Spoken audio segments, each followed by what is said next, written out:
बहुत इंटरेस्टिंग बात है। पुलिस ने आपसे क्या कहलवा लिया उसकी कोई वैल्यू नहीं है, जीरो वैल्यू है। पुलिस ने आपको बुलाया पुलिस स्टेशन में, कहा मारूंगा कस के, बोल तूने चोरी की है।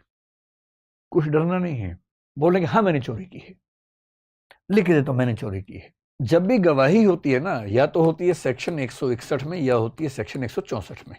कि अगर कोई व्यक्ति अभियुक्त है, आरोपी है, एक्यूज है, तो उसे स्वयं अपने विरुद्ध गवाही देने के लिए बाध्य नहीं किया जाएगा। संविधान निर्माताओं के सामने यह संकट था, और वो संकट होता ही, जैसे मैंने आपको नॉर्थ कोरिया के नाम से कहानी सुनाई।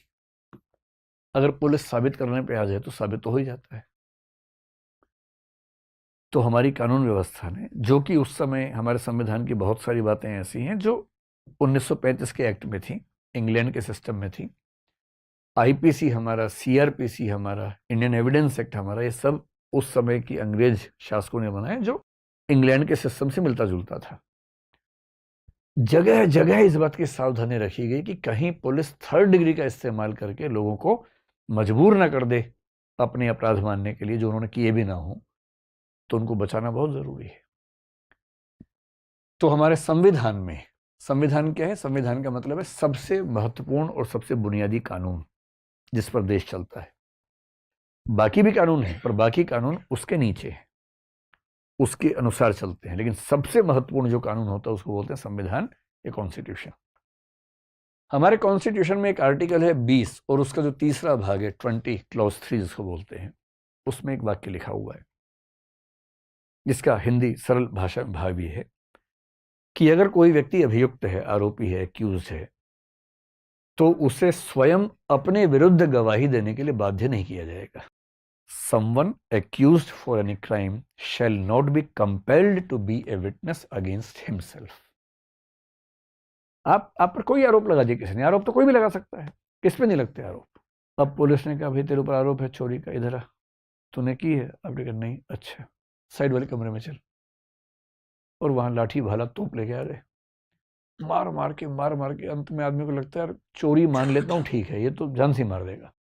आपने कहा हाँ मैंने चोरी की, मैंने चोरी की। बोले भाई हम तो पहले कह रहे थे, चल लिख के दे मैंने चोरी की। मैंने कहा मैंने चोरी की है। अदालत में देखा है, हाँ जी इसने चोरी की है, वो लिख के दे रहा, बोल भी रहा है, रिकॉर्डिंग में है इसकी पूरे से। जज ने कहा अच्छा तुमने चोरी की है? आप कह रहे हाँ जी मैंने चोरी की है, तो जाओ फिर 1 साल के लिए जेल में।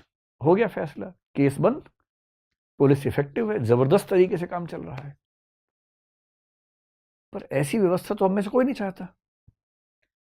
तो संविधान ने लिख दिया भाई कि अगर कोई व्यक्ति अभियुक्त है तो उसको अपने विरुद्ध गवाही देने के लिए बाध्य नहीं कर सकते। आप कहेंगे बताओ तुमने किया है? नहीं, वो कहेगा नहीं पता, नहीं बोलूंगा, मैं अपने खिलाफ नहीं बोलूंगा किसी भी हाल में, मेरा कॉन्स्टिट्यूशनल फंडामेंटल राइट है, नहीं बोलूंगा। और ये राइट दुनिया के हर सभ्य देश में है, केवल हमारे देश में नहीं, हर सभ्य देश में है।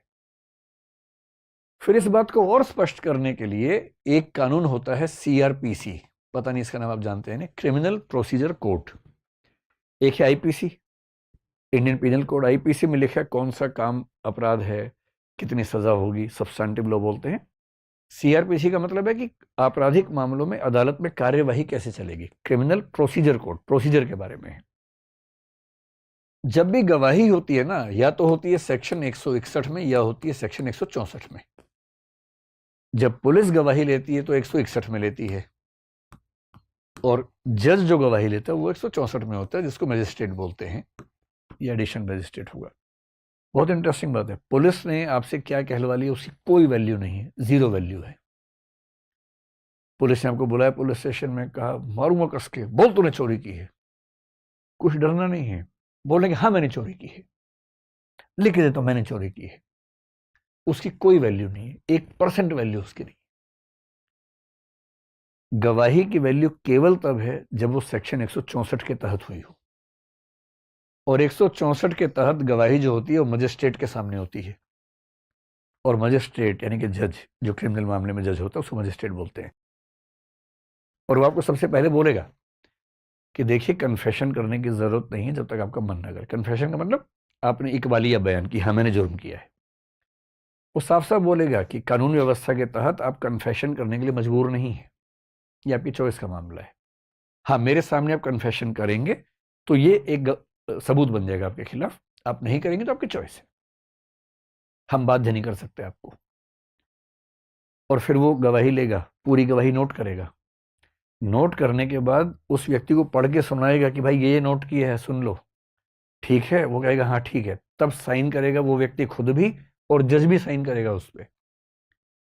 और मजिस्ट्रेट साइन करने से पहले एक पैराग्राफ लिखना होता है कि सारे नियम समझा दिए गए थे और मुझे पूरा विश्वास है कि इस व्यक्ति ने दबाव में आकर यह बयान नहीं दिया है। यह भी लिखना पड़ता है। तब होती है गवाही सेक्शन 164 में सही।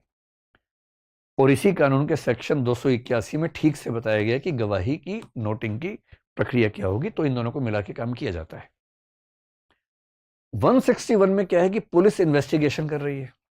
अब जो आईओ है, आईओ क्या होता है? इन्वेस्टिगेटिंग ऑफिसर, इन्वेस्टिगेशन ऑफिसर, जो इन्वेस्टिगेट करता है उस मामले को। उसको अधिकार है कि वो किसी को बुला सकता है। तो 161(1) में कहा गया कि पुलिस का अधिकारी किसी भी ऐसे व्यक्ति को बुला सकता है, उसकी मतलब बातचीत कर सकता है, विटनेस ले सकता है, जो उसके हिसाब से उस केस के बारे में जानकारी रखता है। उसको अधिकार है पुलिस वाले को।